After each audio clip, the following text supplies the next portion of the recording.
What you see here is no ordinary line. It's a line that over 1 million people in Ontario are trying to overcome. It's the poverty line. The gap between rich and poor in Canada is getting bigger and bigger. While those at the top keep increasing their wealth, those at the bottom of our society are struggling to survive. What does this mean in people's lives? This is Susie, a single parent.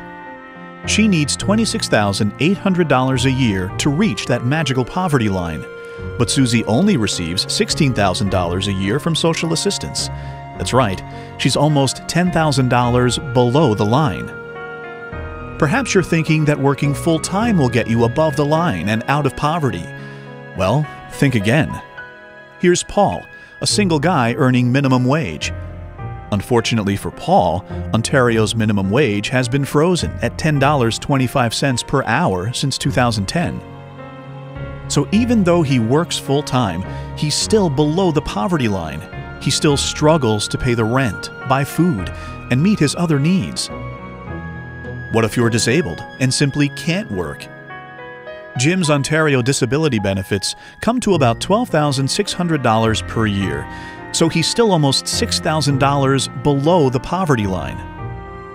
Jim, Paul, and Susie, and thousands of people like them, don't get anywhere near enough income to meet their basic needs.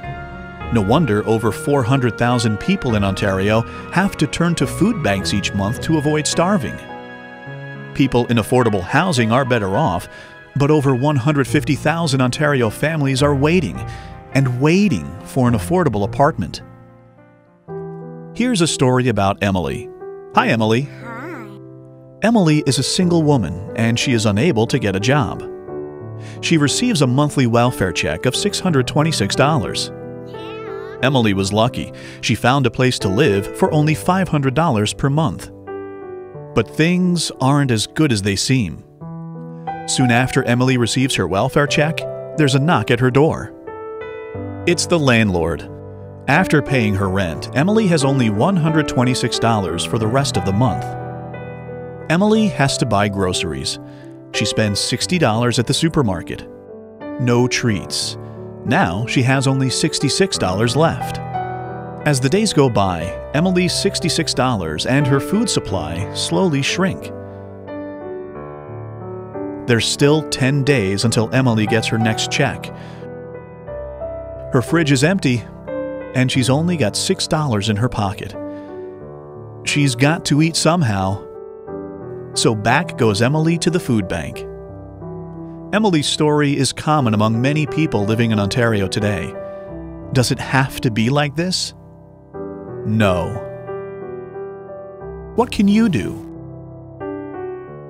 Together, we can do more than bandage the wounds caused by poverty, but we can hit poverty at its core. We can move from charity, which is food banks, our meal programs, our shelters, to making a more just society for everyone.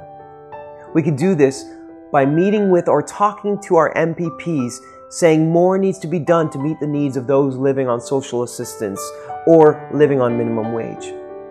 We can do this by talking about the issue with our friends, our neighbors, our churches, our community groups, so that this is an issue that's on the tip of everyone's tongue, so it can no longer be ignored.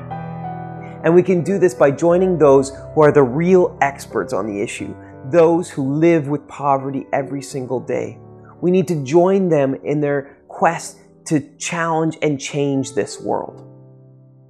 We can make a difference. You can make a difference. And together we can create a world where justice and mercy, where compassion and hope are the hallmarks of our society.